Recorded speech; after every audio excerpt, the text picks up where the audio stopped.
Coach, big win and non-conference play over Duquesne. First off, just your overall thoughts on not only the result but the performance from your team today. Yeah, I mean, it's been rare for me to say this, but I'm absolutely delighted. Overall, I think tremendous first half from the team in terms of different formation, a formation we've never played before, finding different ways to solve that press. And I felt like every time we solved it, we looked devastating going forward and look why we scored. I would have liked to have obviously put one of those other chances away in the first half and relieved a little bit of pressure. Second half, a little bit different, right? So Duquesne, as expected, made a few changes, adapted their press a little bit, which definitely caused us some problems. I think our game is all about momentum, right? Like teams are the same, but momentum shifts all the time. And I felt second half, we still had some moments right in possession and creating chances, but I think it was more about willpower, desire, organization, and just heart and grit. And I think those are the things you need if you want to win a championship. Coach, in the second half, especially in the last 20 minutes, Duquesne's offense got really aggressive. Mm-hmm. What's it say about the Falcon defense, just that they were able to bend and not break in that situation? Yeah, I think it's like I said, the first half was more about solving the pressure in possession. Second half was just about organization, resilience, bravery, and I think shout out to the back line. I think Jaina, Haley, Taylor, and obviously Gabby, like they didn't get a sub, so they played a full 45, tiring as the game goes on, but those are difficult times to make a substitution, right? To disrupt something where they're working so well as a unit, even if they are getting tired. But yeah, just resilient, and I just think just the overall bravery and desire shown from the group was just awesome to see. Coach, you mentioned in your opening statement the formation change. Can Yep. you kind of educate us what kind of went into that decision? It looked like kind of had Gabby and Jana kind of tucked in. Yeah, so I think Duquesne. I think they've got one of the highest scoring offenses in the country right now. I don't know how high up there, but like at one point they were the top. And so a lot of their goals come from transitional moments. Like we've got so many athletes and so much quality up top that for us it was about protection against the inevitable. You're not going to be perfect in the build, right? You're going to lose the ball. So wanted some protection there, but also wanted to cause them a lot of problems. They're aggressive on their press. So wanted to set up in ways where players had two players at multiple times. And then for us, that's what we were able to do was solve it, create different overload situations. And then the second half, that's when they obviously they tightened up a little bit and figured out some of those overloads. And so then we obviously had to make some adjustments in the second half. And then it became just a bit of a normal battle. So yeah, 3-4-3. He was not played it before, but I think they execute beautifully. Coach, that it seemed like those offensive chances came a lot from those runs that the right pass Yep. making. Those Yep. Wolf and Underhill. Yep. Was that something that was maybe created off the high press, or was that? Yeah, so I think the plan for us obviously was creating the overloads in the wide areas, and then them expecting, I think they would be expecting us to play in a 4-back. And so playing in a 5-back, 3-4-3, however you want to look at it, their winger's not going to want to run and track back our wing back. So that was our game plan is, can we utilize the overloads, isolate on one side, change it to the weak side? So anytime we were able to do that, they had no answer for it. And so it was really good. And I think going into the second half, obviously that's what they were looking to do was kind of stop some of the overloads on the strong side, which made it more difficult to find it to the weak side. So we decided to just be, we're 1-0 up. Let's just be a little bit more secure, because if you do lose it, then you could potentially be in trouble. So yeah, but execute perfectly. Coach, good day for you guys defensively. Peyton O'Malley, 4 saves. Mm-hmm. Just talk about her performance a little bit and her contribution. Yeah, I mean, another clean sheet for Peyton, right? I think it's huge for her, huge for confidence. I think she did really, really well, made a couple of big stops. I think she's been growing as the season goes on, the confidence, the quality. Really, really happy with her performance, both in the build and obviously in goal. So really good. Coach, 5-1-1 at the end of non-conference play.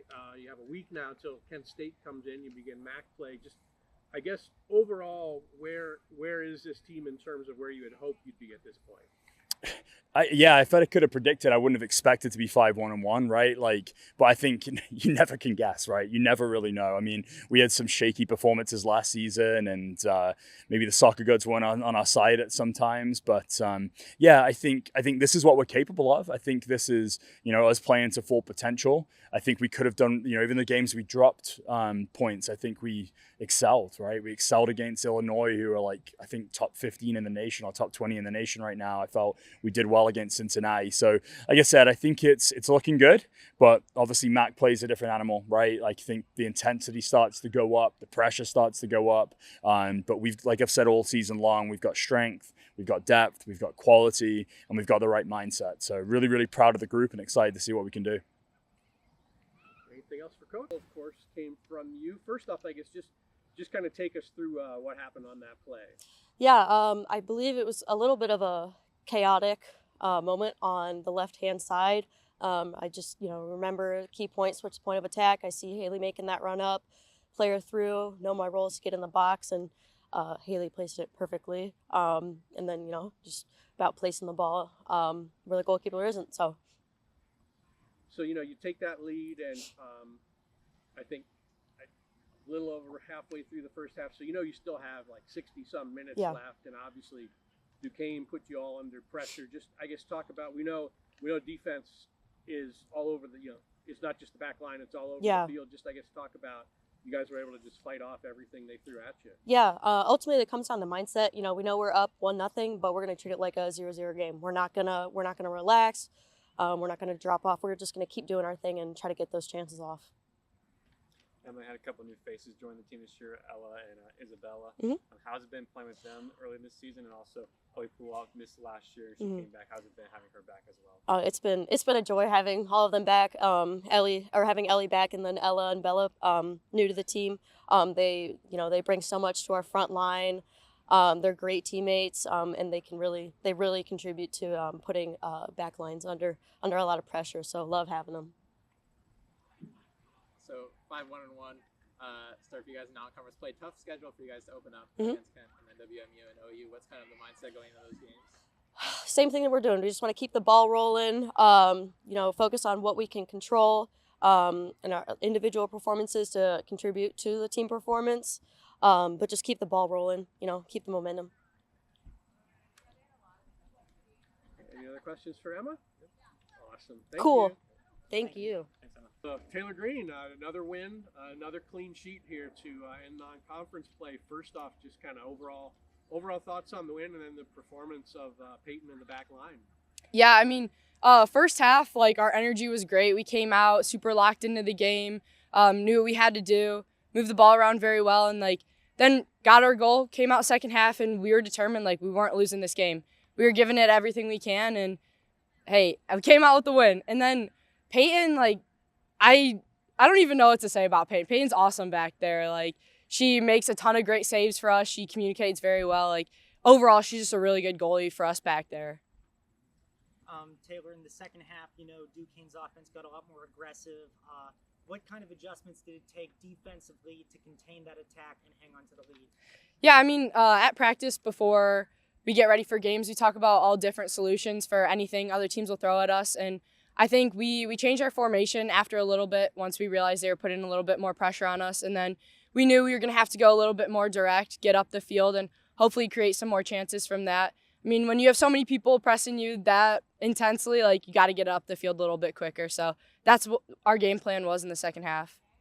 Taylor, obviously the shutouts go credit to you guys in the back of the line and to Peyton, and rightfully so. But can you talk about Emmy and her performance, and how good is it having a defensive midfielder as consistent as her? Oh yeah, you can't ask for a better defensive mid than Emmy. She does great in us for the attack, but then defensively, Emmy's kind of a silent killer back there. She intercepts a lot of balls, wins a lot of battles for us, and overall, Emmy's just a great player for us. And it's super nice having someone clean up some things in front of us so we don't have to do too much work either.